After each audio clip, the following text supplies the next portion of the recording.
Well, folks, welcome to one more edition of Politics and Random. Berto Willis, host. Thank you so kindly for being a part of the show. We're going to have a great show for you today. As usual, I'm going to start telling you what the show is about in the first place. Today, we got a great show for you.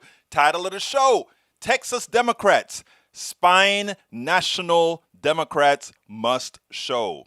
Texas Representative Jasmine Crockett speaks, and we have a prophecy from the one and only Carl Sagan that I saw last night. I had not heard about it before, but just listening to it, it ran chills through my body. But I tell you, folks, one of the things about knowing history, one of the things about learning, one of the things about being sufficiently pliable to change, it's not written in stone. So it is our job to make the place a better world. Anyhow, we are going to have a great show for you today.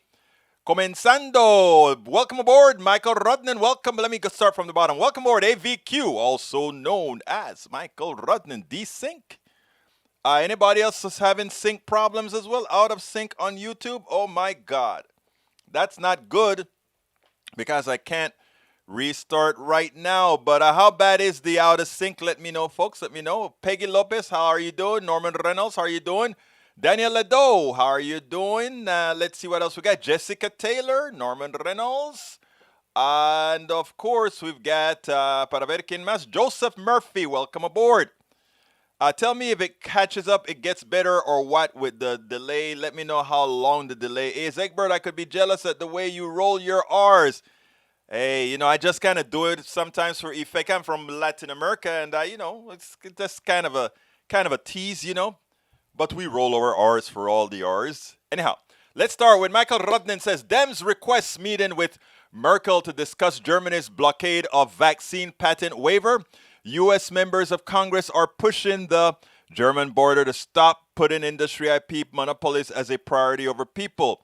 We are troubled by the European Union's continuing opposition to this temporary patent waiver initiative, which we understand is a position led by Germany within the EU. While it's the EU blocking vaccine patent waivers, the world needs these vaccines. The longer the delay, the herd immunity, the greater the risk of a variant emerging that bypasses the vaccine effectiveness. That's what happens. We repeat 2020 all over again. Look, folks, let's get clear here. I want to get very clear with you. The reason why the EU and everybody else is talking about not honoring patent waivers, etc., it's simply because that's how capitalism works. You don't pay me for something. All our things are priced into gouging the markets. We develop a vaccine to make some money, in as much as that vaccine was developed with the technology of many other people. Okay, so let's be clear. Let's be very, very, very clear. I told about the defects in the patent system. Oh, we're going to see it now that people are going to die, right? Around the world, you have all these people that have the virus. In Panama, you don't even have 50% of the people vaccinated. In Costa Rica, you don't have 50% of the people vaccinated. In Japan, you only have 3%.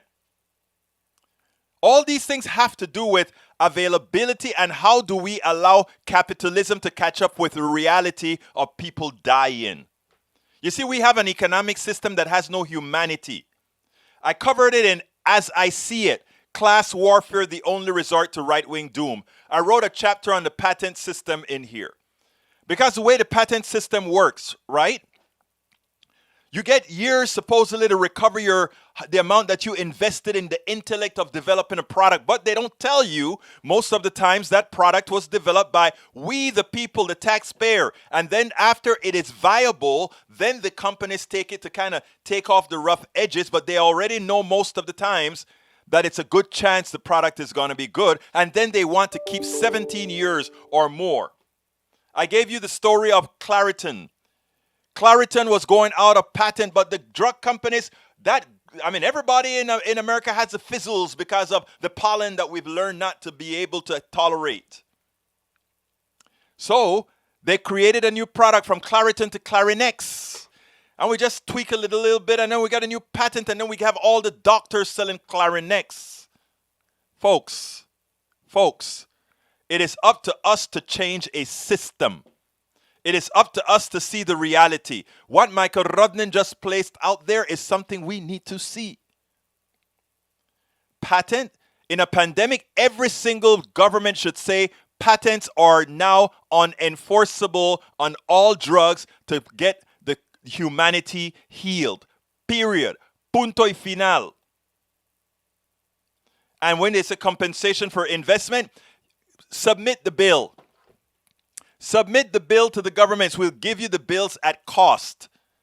And for shareholders who want to make a buck on the death of other people, sorry, that's not how we want to work capitalism. Well, that's how capitalism works. That's not how we want to work our economic system. All right, Burger King workers write, we will quit on sign, walks out of Nebraska restaurant. Nobody should be working under these conditions. Rachel Flores said the restaurant is short-staffed and she would end up working 50 to 60 hours a week. She said at that point they did not have working air conditioning in the kitchen where temperatures reached 90 degrees. Flores had to go to the hospital after becoming dehydrated. Sad. That's America. Welcome to America. The scandal. Documents reveal Obama's EPA approved toxic chemicals for fracking in 2011. The EPA's approval in 2011 of 3 new compounds for use in oil and drill fracking that can eventually break down into PFAS, also known as forever chemicals, was not publicized until Physicians for the Social Responsibility obtained internal records for the agency through a Freedom of Information Act request. The neoliberal push towards fracking polluted water and caused cancer clusters alongside other environmental and health-related outcomes. Exactamundo. New climate maps show a transformed United States. Global warming is steadily pushing the arable farmlands northwards, creating desert out of croplands. That's happening. But it's something else that's happening. The land is sinking. If you go to California, what happens is they're sucking so much water out of the ground, including for all those trees, those almond trees that take thousands of gallons per tree. And the land is actually sinking several millimeters. Actually, I think it's inches per year. It's a mess that we need to clean up. We'll get into that later, my friends. All right, last one. Loving your segment on Carl Sagan critiqued Star Wars in 1978 and his complaints still will sound familiar. Well, I'm not going to read that because we're going to talk about that. Preview of Carl Sagan's. Hey, why didn't you put my link in there, Michael Rudden? I did a full thing on Sagan. Okay, that's fine. Who wants to bet Egberto praises the courage of the little Democratic babies?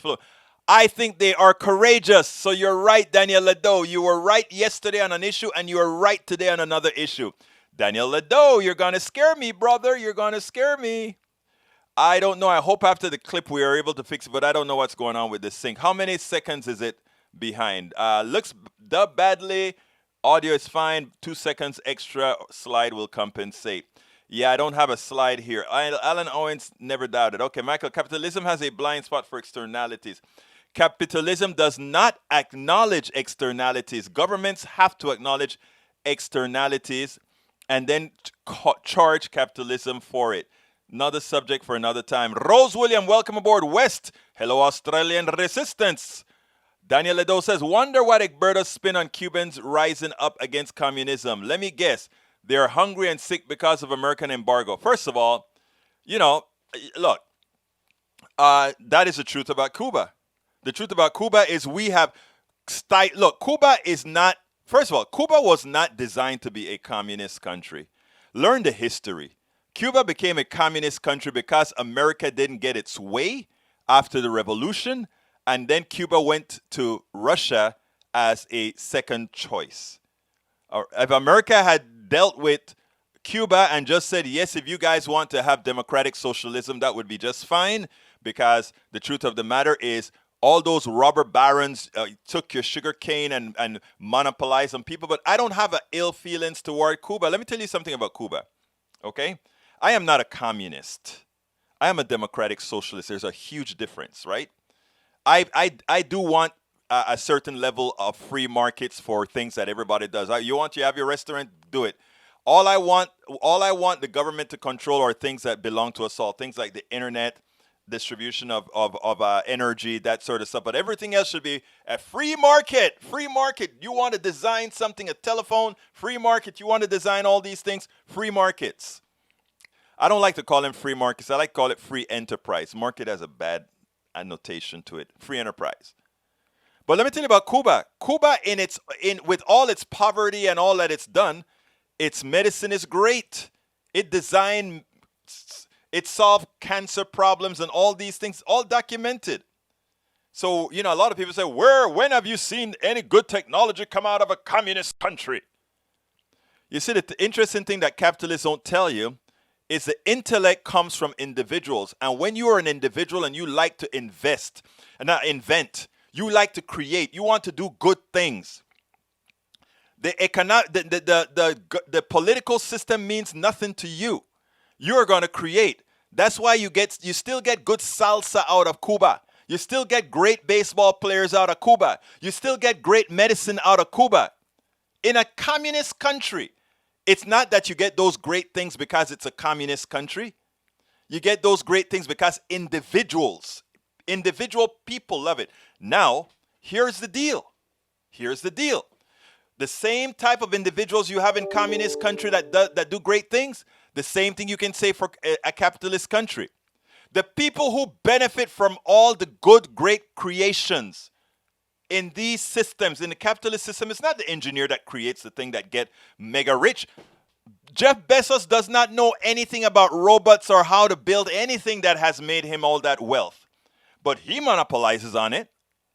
So if we can get to educate people, to let them know, let's forget about the political systems for now.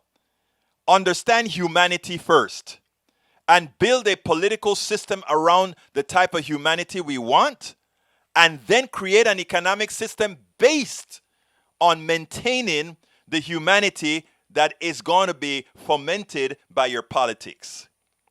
That is what we got to learn. Lee Grant, hello from the right wing. I don't consider you a right winger, Lee Grant. West Lee, oh, here we go. Eric Hayes, how about those space travelers? I know, brother, I know. I covered it yesterday. West, what space travel? Lee Grant, Egberto, speak to Cuba. Socialism fails. No, it's the same thing with Haiti. Haiti is a failed state. Haiti was the first black country in the hemisphere.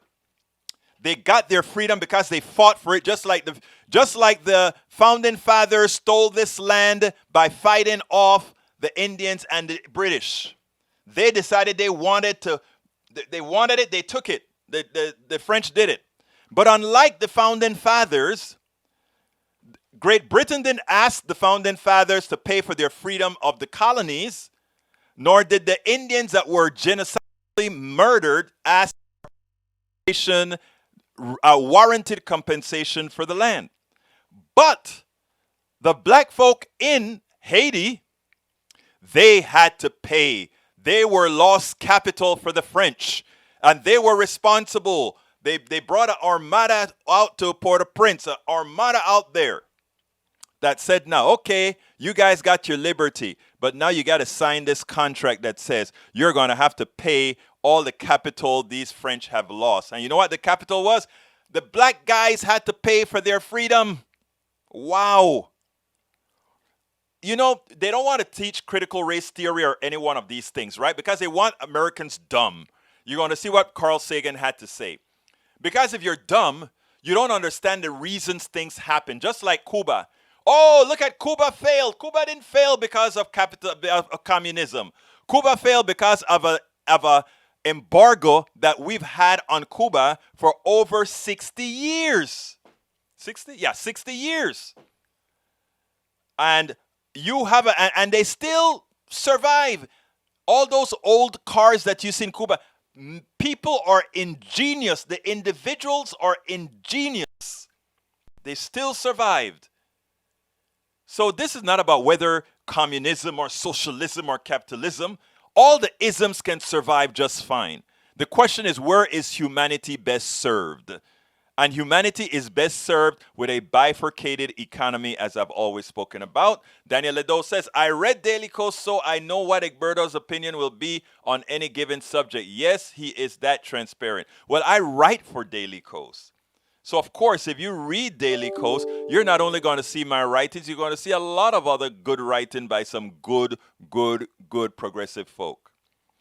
All right, Bridge MCP. Hey, all, listening, packing to move. Oh, hey, Bru, you got to tell me about your move, Bridge. Freedom rallies in Cuba. Joseph Murphy says, look up the term second world country. It's my feeling that this is from Michael Wright, most of Latin America wanted social democracy. That's true. And if not for our government, the intervention military coup of founding militant sanctions. Exactly. Look, every time a country in like Guatemala was trying to do land reform, we stopped it. The truth of the matter is we have an interest in making sure that all these countries with natural resources do not get an economy where the natural resources that should belong to everyone belongs to everyone. Because God forbid, if Americans see that happening in Venezuela, we may actually say, wait a minute, you mean Yellowstone have all these minerals that should belong to the Commonwealth of America, it's in the commons, should belong to all Americans, but we're not going to see it because the corporation is going to dig it, take it, pay a small royalty to the United States government, small, and the shareholders and executives get all the spoils. You see, before a lot of stuff went south in Venezuela, that was the intent of the Bolivarian Revolution. It was Venezuela is sitting on an ocean of oil and gold and other minerals, and they're poor? When you have a plutocracy in Venezuela that's selling all that oil to Exxon and Citgo and all, I mean, come on. But the story that we are told is that, oh my God, they're trying to impose socialism. No, he was trying to say all these natural resources should belong to the entire country. So he started to work it, and poverty dropped like a rock. We cannot have that happening in this hemisphere. No way can we create a Denmark or a Norway in this hemisphere, because it's too close to America and they'll see it. We don't want to invade Norway. We don't want to invade Denmark. But they have the same thing when it comes to these resources. So anyhow, by the way, Alaska is a special term. You know, everybody in Alaska gets a check every year from the natural resources from the pipeline. But anyhow, that's a different story. So understand that, people. Understand that. Don't buy into the hype. One of the reasons I'm doing this program is I want Americans to know the truth, not the calculated truth that keeps you indoctrinated, but a truth that allows you to do critical thinking. Like, how comes we get all these great technologies out of these countries that we talk about being so bad? So things to think about. Okay, organized crime screwed up Cuba. That forced actually when we were during Batista years, right? Batista, when they had all the crime and all of that kind of stuff. That was the worst time in Cuba. I tell you what, in fact, black people and indigenous people in Cuba just swept floors, danced, and washed cars. Now in Cuba, in the communist Cuba, people that look like me are actually doctors, lawyers, and engineers. So you have to ask yourself a question. In a capitalist society where black folk, indigenous folks, and most of the poor white folks in Cuba were simply doing menial jobs while the spoils went to the Bacardis and all the rich folk. And in a communist country, when it became communist, all the people that were disjointed people became engineers, lawyers, doctors, and all of that. You know, you have to remember, to those people, that system was pretty good based on where they were before. So, I mean, critical thinking, people. Critical thinking. I vote for Mexican Revolution. All right, Wes, show me the money. Let's see what else we got here. Haiti. I told you about Haiti. All right, let's see what else we got here. Surviving cards and the like is an excuse for the people in power oppressing others. No, that's not at all what I'm saying. If that's what you got, you weren't listening. But I am always willing to get you informed. Daniel, do always trust the guy's judgment who tells you that far left radicals writing for Daily Kos are all good people. Wow, far left, right. We only want what's good for people, so yeah, we're good people. Egberto, you're talking about the resource curse. Courtesy that are rich and natural tend to be poor people because of the other nation's grand greed for the resources. Makes sense. That's okay. Let's see what else I got here. YouTube don't like your UEG. I don't know, Wes. I don't know. What is YouTube doing to me? Anyhow, Rose says during the Batista regime, many women were forced into prostitution. Exactly. Keep it up. Let's see, Rose. Really? Yes, really. Okay. We're gonna start now with our first interview. I was watching TV, and I saw Texas Representative Jasmine Crockett on MSNBC, and then on Vice, and I'm like, man, I got to talk to her because she really knocked it out of the park with respect to what's happening in the Texas legislature. So what I did is I sent her a direct message, say, hey. Can we get you on? Said, oh well, you know, her agent said that she was pretty. Actually, she was pretty. She was all booked up. So the only time they could do it was early this morning. So I said, okay, great. Early this morning works for me because I want to talk to you because you are just one wonderful person. So let's listen to that interview and then we'll take it on the other side. Welcome to one more edition of Politics and Random. Egberto Will is your host. We are very lucky today. We have a rising star out of Texas who's making a difference. The type of politician that we need out there, the type of politician that's going to make a difference. State Representative Jasmine Crockett out of Dallas, HD 100. How are you doing today? I'm doing well. How about yourself? I am doing great. Let me tell you, I really wanted to talk to you. I saw you on MSNBC and on Vice Network and a few other places where you were not only promoting the vote, but taking command of letting folks know that we will be listened to. Tell me what you're doing out there in Dallas. Tell us a little bit about what's going on in the Texas Legi. Yeah, the Texas Ledge is crazy. In short, right? So we saw a shift in this country with the election of Trump. And I mistakenly, and maybe I was just a little green, maybe a number of us were green, thought that if we could just rid ourselves of Trump, then the cancer that we saw infecting this country would go away. But then January 6th happened. And we were all told that this cancer may not go away too quickly. Sadly enough, the cancer has spread. It's spread throughout the various states and the state houses. And so in the Texas House, there were two authors of these voting bills, right? The House author, as well as the Senate author of these bills, originally, the original authors, let me be clear. They both are attorneys. They both left the state of Texas in an attempt to overturn the election on Trump's behalf. Both of them tried to do this.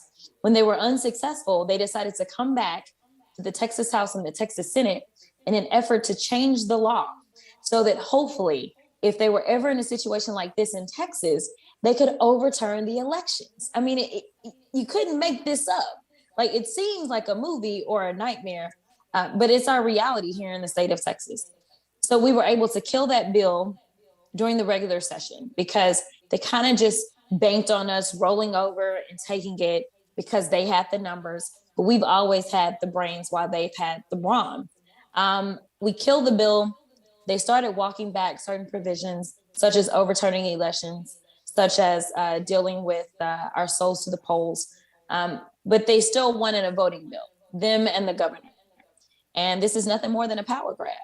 You know, they see that their power is dissipating. They know that they don't appeal to people of color. They know that they're not trying to appeal to people of color. So they are going further right so that they can get those fringe Republicans to come out and support their policies. So as of now, it's easier to carry a gun in the state of Texas than it is to vote. You know what is interesting is that of all the people that I interview on this particular issue, you're the first one that have actually started from the most dangerous part of this bill, which is overturning elections. You get it. Most of the people don't they're worried about souls to the poll is important. Yes, all these things are important, but they can all be overcome by grassroots movement to get people registered and get people out to the vote. But overturning the poll is a completely different thing. Now, what you all did, a whole group of you took 2 planes and a few other methods to get to DC.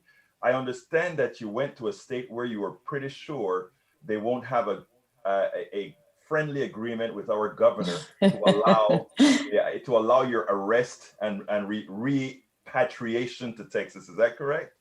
Oh, absolutely. The governor doesn't have friends up here, not that are in high places, let's say that. But either way, Texas is Texas. I know that our governor feels like he runs the world, but he has jurisdictional boundaries, and those boundaries are around the state of Texas. In fact, the governor keeps saying, I'll have them arrested. The governor doesn't have the power to do that either. That's not what a governor does. That's not his branch of government. That's not who would do it. It would actually be Speaker Phelan. And it's not an actual arrest, it's a detention, because we've not committed a crime. And the fact that he's framing this as if we're criminals, we're not criminals, okay? This is provided for in the Constitution. In fact, if the governor wanted to do a little bit of a history lesson, even though I know that we want to rewrite history in the state of Texas right about now, he would find that Abraham Lincoln actually jumped out of a window in order to break quorum before. And interestingly enough, Speaker Craddock, who is still in the House, he is the longest serving member currently serving in the House. He's a previous speaker. He said that if it were him, he would have locked us in and we would have had to have jumped out the windows. So the speaker is the one that really has the power to do what we call a call on the House. And that's based upon the rules that the members have in place that affords them an opportunity to do that. And so there's some legal gymnastics that I could go through, but I don't want to bore your listeners. But long story short, we knew that so long as we were outside the state of Texas, no one would have jurisdiction to touch us. I was curious because I don't know the law. And you guys kind of let it be known before you actually left Texas that you intended to leave Texas. And it kind of shocked me because I was wondering if, could they have stopped the plane? Could they have could he have come and picked enough of you up so that you could still maintain quorum? How does that work? Yeah, so the press is the press, right? I don't really know what to say about that, but it definitely got out. I was on a different flight. I was on a commercial flight, and I was going to arrive before everyone else. And so I was already scheduled to do some national interviews prior to us kind of making this decision. So essentially what was going to happen, or what I imagine would happen, is that my colleagues would be in the air when I actually broke it, nationally. It did not happen that way. It completely got leaked beforehand. I was only nervous about it being leaked beforehand because just like you, there's no requisite that you are an attorney to be in the House. And I didn't want my colleagues to be fearful and potentially back out. I knew that the governor couldn't do anything, but I am a practitioner of 15 years. Mm-hmm. And so I'm confident in what the law says and who can do what and things like that. But I didn't want my colleagues to become nervous. But they're soldiers. They are amazing.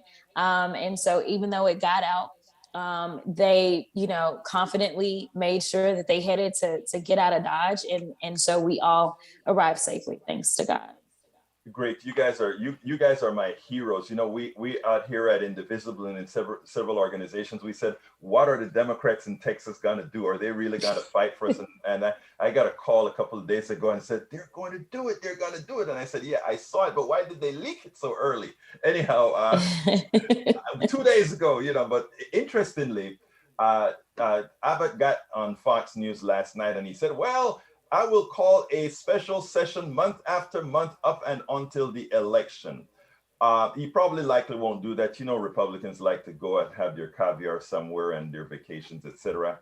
But I mean, what's your intent or I know you can't tell us everything, or nor would I want you to tell us everything that you guys have planned, but are you all in, or enough of you in for this for the long haul?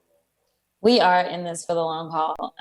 But let me be clear, because the governor doesn't like to be clear. The governor went too far when he defunded the legislature. So unless the Supreme Court says, nope, he wasn't allowed to do that, then funding for the legislative branch will run out come September 1. What does that mean? We can't function anyway. So he can call all the special sessions that he wants to, but you've got to have people that actually write the laws. We don't write the laws ourselves. We have lawyers that actually draft this. Remember, I said you don't have to be a lawyer to be in the ledge. And so you basically say, hey, I want a bill that does this. And they draft it. They're the ones that do the research to figure out if there's a law already on the books, if there's some kind of conflict, how many sections of what codes will have to change. There's a body that does that. There's also persons that participate in the committee process. We saw the committee hearings on Saturday. Those people will not be funded. House administration will not be funded. You don't have our parliamentarians who make the decisions. They call the balls and strikes. They will not be funded. And the last I checked, labor law doesn't allow you to work people and not pay them. So the governor has boxed himself in. So honestly, he can call as many special sessions as he wants to, but we will be unable to actually perform and convene unless the Supreme Court rules against him. So he's in a box right now. The Supreme Court can rule against us and say the governor was wrong, which I think will deal him a blow in his primary, which, you know, is why he's doing half of this stuff, is because he's concerned about his primary. Or the Supreme Court can rule with him if they want to rule in a very partisan way. But what happens if we don't come back and pass a budget for him to sign? You can't either pass a budget or redistricting, right? Correct. And I don't want to redistrict. So I'm like, hey, you can let it run out then. And all of this chaos is caused by you, because we gave you a budget. When he defunded the legislature, it wasn't a matter of just the House Democrats. It was everyone in the House. And the majority is Republican. He defunded the Senate. The Senate had nothing to do with this. The Senate did not walk out. They did not kill this bill. And the majority of the Senate is Republican as well. So, you know, he has literally shot himself in the foot. And I'm excited for the box that he's in. He's got to lose one way or another. And I don't really care which way he loses, so long as he loses in some way and people can start to lose the faith that they should be losing in him as a leader, and recognize that he's not being honest with Texans. I think everyone should require honesty and transparency out of their elected officials. And that's what I've tried to do. But I can tell you for sure that is not what the governor has done. Well, you know, we can never assume that the intellect of the Texas Legi is all that good. After all, they got 3 years of the Medicaid expansion to the Affordable Care Act for free, and thereafter 10%, which would have increased their economy, increased their taxes, and still they've decided not to accept it. I don't know how smart that is. I mean, they're one after the other that they do. Okay, look, let me ask you, end game. Ultimately, there are more Republicans than Democrats, and that will be remaining that way until 2022, when you and others are going to bring in a whole lot of other colleagues. My question to you then is, what's the end game? You're probably not going to get all that you want. What's the minimum you think you'll fight for? You know, what I personally want is just federal oversight. So that's why we are in DC. You know, he wants to say, oh, we're vacationing, we're off. We're not Ted Cruz. We didn't fly to Cancun when our constituents needed us. And my constituents have been very happy with me leaving the state. They were encouraging me to leave the state. And, you know, we'll be doing a town hall later on tonight, because we do our town halls every second Tuesday of the month, no matter where I am. I have done it from the floor. I'll be doing it, you know, on this quorum break. I do it all the time, and I stay in touch with my constituents, as well as my office. They are still doing constituent services. They're in the office. So the deal for me is, historically, Texas has been found to be intentionally discriminatory. Every single time they do some wide sweeping voter change or bill or whatever you want to call it. And so we don't have those guidelines in place right now. so that we can call Texas out. So that's why Texas is like, hey, let's get buck wild, because they finally took our oversight away. But historically, we continue to intentionally discriminate. And there's nothing different about this bill. When you have testimony that the majority of the people that used drive-through voting were minorities, and they say, well, you know what, we want to get rid of that. Well, we've had curbside forever. What's the difference, right? You don't want voting to be convenient for people of color. That's why you want one drop box for mail-in ballots in a county the size of Harris County. That doesn't make sense unless you want to make sure it's difficult to access the ballot box. My deal is start getting some real talking points, start coming up with actual policies that people want to support, instead of saying, you know what, we know we ain't on the right side of this, so let's just cut them out. That's not what democracy looks like. Democracy isn't supposed to be a thing so long as Republicans are in control, and then we want to maybe switch over to tyranny. And that's essentially what we're seeing in the state of Texas. You know, the governor wants to hold a gun to our head and say, hey, give me everything I want or else. Well, I'm at the or else right now. Ken Paxton said that had he not instituted the voter suppression techniques in Harris County, that Trump would not have won Texas. That says it all. Look. Thank you. Yeah. That says it End all. of story. End of story. Now, Representative, please, I ask this as the last question every time. Please tell me what I should have asked you that I didn't, and what would you like to tell our audience? I'm going to say, follow me on social media to keep up with everything that's going on. So I'm just Jasmine for 100. And make sure that you are, and that's JASMINEFOR 100 on all social media platforms, including TikTok. But you know what? I want to encourage people to be involved. This is supposed to be a government of the people. I work and I serve the people, not the governor, but the people. And so, you know, it's important that you make phone calls to your state house members and your senators. Don't just say, well, they're not in my party, so I'm not calling. No, they need to hear from you. They need to know that you're in their district. They need to know that you represent them, or they represent you as well. So please reach out to any elected officials on the state and the federal level. It's time to make a full court press so that we can do everything that we can to preserve democracy in this country. State Representative, Legislator Jasmine Crockett, it's been my honor to speak to you. Thank you so kindly for having been on Politics Done Right. Thank you. That was great. Thank you very much for your work. Let me tell you something, guys. She was great, and we had a whole lot more to talk about. But you know, we have limited amount of time under which we can actually go ahead and do that. But it turned out very, very, very well.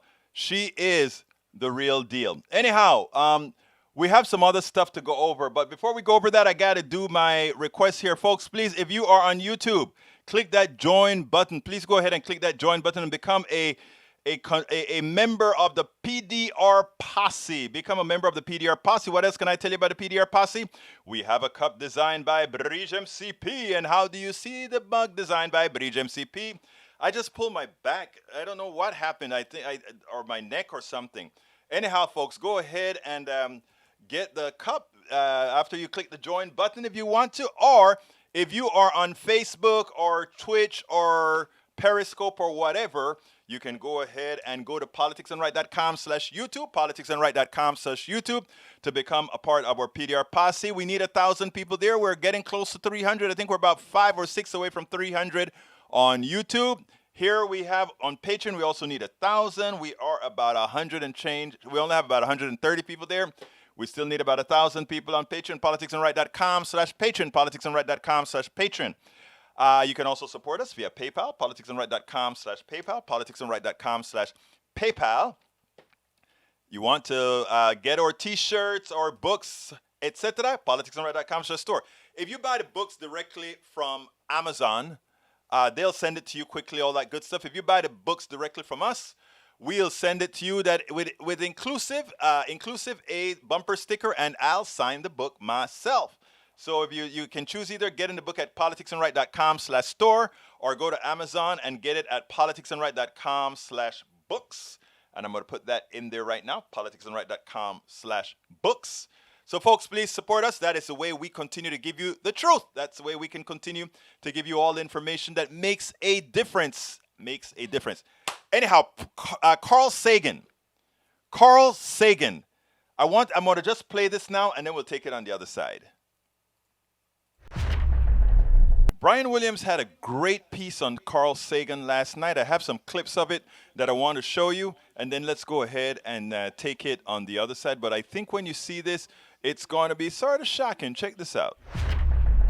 Is a new appreciation of Carl Sagan that so many people find way overdue. Armed with 4 degrees from the University of Chicago, Sagan was an astronomer, scientist, astrophysicist, a genuine public intellectual. He taught at Harvard and Cornell and was ahead of his time almost by definition.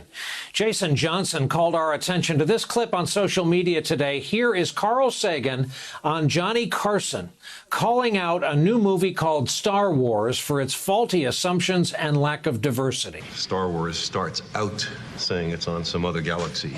Right. And then you see there's people.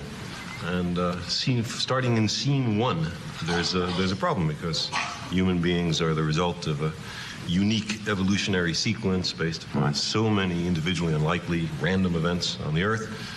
In fact, I think most evolutionary biologists would agree that if you started the Earth out again and just let those random factors operate, you might wind up with beings that are as smart as us and as ethical and artistic and all the rest, but they would not be human beings. That's for the Earth. So in another planet, different environment, very unlikely to have human beings. Are you saying on another galaxy, it's not possible that there could be... It's extremely unlikely that there would be creatures as similar to us as the dominant ones in Star Wars. And there's a whole bunch of other things. They're all white. The skin of all the humans in Star Wars, oddly enough, is sort of like this. Right. And not even the other colors represented on the Earth are present, much less greens and blues and purples and oranges. They did have the scene in Star Wars with a lot of strange characters. Yeah, but none of them seem to be in charge of the galaxy. Everybody in charge of the galaxy seemed to look like us. And I thought there was a large amount of human chauvinism. And also, I felt very bad that at the end, the Wookiee didn't get a medal also. You know, all the people got medals, and the Wookiee who had been in there fighting all the time, he didn't get any medal. And I thought that was an example of anti-Wookiee discrimination. Carl Sagan could not have predicted 2021, but he did see it coming.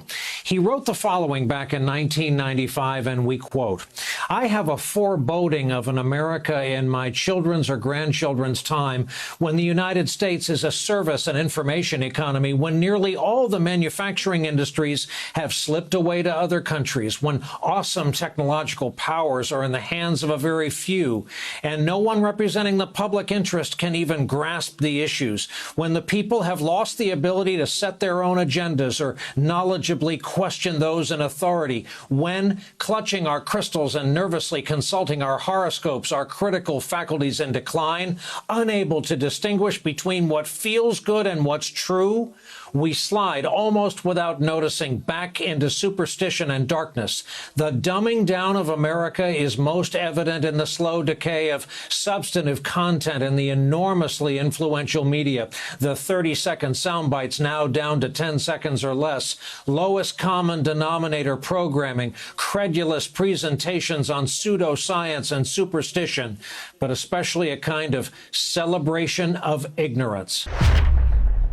The celebration of ignorance, the dumbing down of America that makes our job so much more difficult, that allows those right-wing charlatanes to go on TV and tell you that a vaccine that has worked in 3 million people and maybe 100 or so people get afflicted with something not too bad or bad, that somehow it is not functional, it's not work. The unscientific nature of how America has become, after being the bastion of the earth, the manufacturing capital of the world, because of this economic system, exports all of that to other places to make it cheap so that a few can benefit from it. It is amazing how accurately in 19 something he was able to see the direction that we're heading, the direction of praising dumbness, and believing in superstition, believing in in a hyperbole, folks, it's not too late yet. There are many out there that if you really want to match your life to reality and not what they're programming you into, programming you to become, we can still get there. I have faith that if we are able to talk to our brothers and sisters or neighbors or families, that we can actually get there. But Paul Sagan's words are prescient. I like how he starts it. He starts it with all the people may want to ask, why did he start with Star Wars? He wanted to show a concept, a broken concept, and then a broken nation.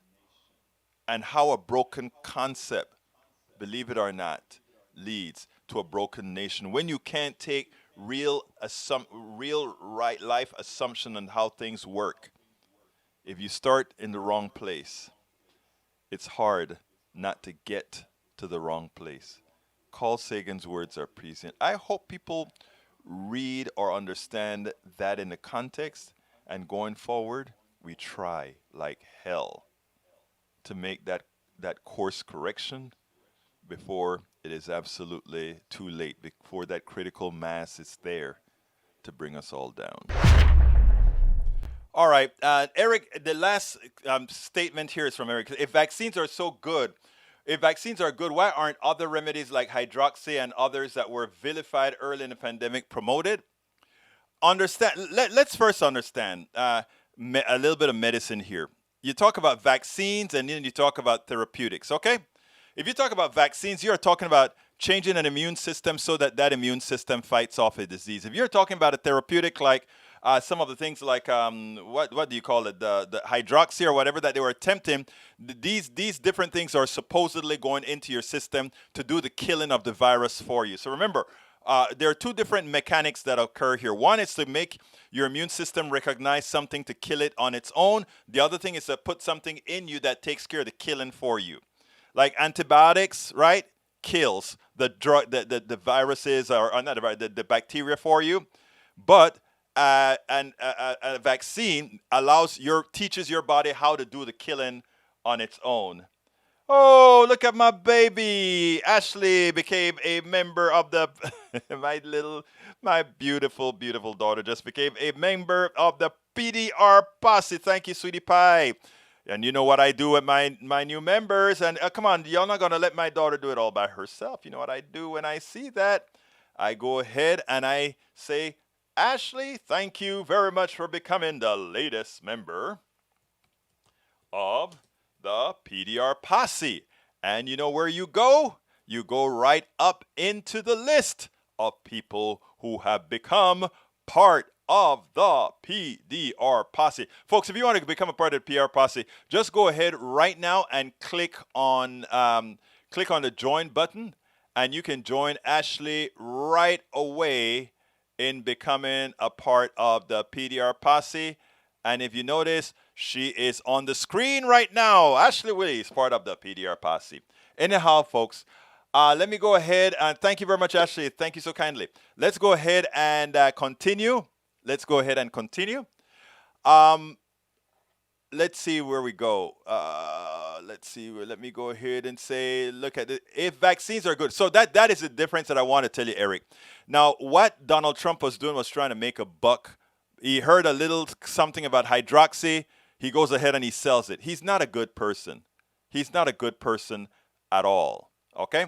All right, let me see what else I need to say. Norman Reynolds says, the Texas governor is still trying to pass the buck on the malfunction of the electrical grid. I expect the national news to continue bringing this to the foreground. Look, and I wonder, Reynolds, I actually am pissed at that. While we are concerned about the Democrats that have ran to D.C., and what should really be the story is in a state where we have a failing electrical grid, in a state where we have a failing medical system for the average Texan, in a state where we have a failing educational system for most of the Texans, that we don't have any of that in the special session, but that we have these little silly things. Okay? We have these little silly things. Let's get real, people. We have got to get real. All right, I got about 5 more minutes. So let me see what other things I'm going to go through and go through the list of. Let's see. Trump and his followers are opposed to democracy and want to turn America into a banana republic. That is true. That is true. And that's the reason he shows so much respect for Kim Jong-un, and he shows so much respect for all these other totalitarians. Scrolling down, AVQ, transference and projection is a conservative politics 101. Accuse your opposition of the worst you yourself are guilty of. You want to call someone a liar first, you lie. Look, if you doubt it, what's the name of the congressman? Do you remember who was talking about, Hillary Clinton, they are pedophiles and pedophilia and they have the pizza gate and all that good stuff, right? And then what turns out that Gates himself, the Republican, is the one that's an actual pedophile. It's the one that is the actual pedophile. So let's get real. That thing about projection is so true. I'm scrolling down. Definitely going to get it from not Amazon. Okay, my friend. All right, let's see. Eric Hayes, why isn't this show a nonprofit organization, as that would provide more revenues, right? That would be tax deductible. Let me tell you why I am not a nonprofit. I've thought about it. I've thought about creating Willie's Media LLC is what we work under, and I had to decide if to make Willie's LLC a nonprofit or not. Nonprofits have rules. In other words, I have to be careful how I speak about certain types of politicians, etc. If I'm a C4, if I'm a C3, I can only do instructional. If I'm a C4, I can kind of talk politicians, but there are limits. I want 100% freedom to say whatever I want to say. And I want also to owe nothing that's going to cramp me telling you what I think I need to tell you. But secondly, when it comes to a lot of nonprofits are there hiding from taxes. I have never hid from taxes. In the days of Willie's Computer Software Company, in the days of PWL, in the days of HHCC, these are different companies that I've had. I have never, ever ran from taxes because I think taxes are a good thing. And if you're making a lot of money, pay a lot of taxes and enjoy it, because this country warranted you or afforded you that ability to make that money. This stuff about this animosity towards taxes is anathema to me, because I'm telling you, if you are making money that you owe a lot of taxes, you should be happy. You shouldn't be trying to hide away or be selfish. Okay, let's see what else we got. Let's see. I see my daughter in here again. Ashley, Egberto will free you. I don't know about all of that. Let me grab one. Grab one of what, baby doll? Let's see. You girl. Is the grid working now? The grid is working right now. Yeah, for now, it's not under stress right now because we're not going through a heat wave in Texas. Let's see what happens when the heat wave hits. All right. I'm going to have to get out of here. But before I get out of here, I want to thank all of you guys for spending all this time with me. I really could not paying taxes equal greed. Exactly right. I know you could be anywhere. You know, the internet is a big place. And that I get the amount of folks that I get. I mean, you guys blow me away with my podcast and all that good stuff. I couldn't do this without you. So I really, really, really, really want to thank you for being here. But I have some other favors that I want to ask of you. Please share it. And not only share our videos, our blogs, and everything else, share our newsletters. If you're on our news list and you get a newsletter, please share the newsletter as well. Join the newsletter. Become a contributor to the newsletter. Please do all of that, because I cannot tell you. Everybody's waiting for, I got a minute here. Everybody's waiting for something good to happen. Oh, we hope these politicians do the right thing. We hope somebody, let me tell you who really has to do the right thing. All of us have to do the right thing. All of us have to be engaged. From the beginning of my my blog site, egbertowillies.com, I always had a phrase that I liked. And I remember somebody telling me once, Egberto, it sounds like you're telling people they have to be politically engaged. And my answer to that is yes. If you have anything to say, you have got to be politically engaged. You have to be politically engaged. Because your life is a politics. I have the phrase that I say political involvement should be a requirement for citizenship. And I don't just say that haphazardly. I mean that. The lack of political involvement by so many Americans have cost so many Americans so much. Let's see. I had your t-shirt on when showing house, and people asked me what is independent media, and off I went. I love you so much, Bridge MCP. That's why you're the leader of the PDR Posse, beautiful. That's why you're the leader of the PDR Posse. But like I said, we have to be the change. Nobody's going to do it for us. You see that young lady? She went out there. She's an attorney, a defense attorney. She was doing just fine. Being in the Texas House is not like a huge benefit for her. $7,000 a year, including, and of course, loss benefits from not working while she's at the leggy. But she did it. She stepped up. Why I wanted to speak to Jasmine? Because she did it.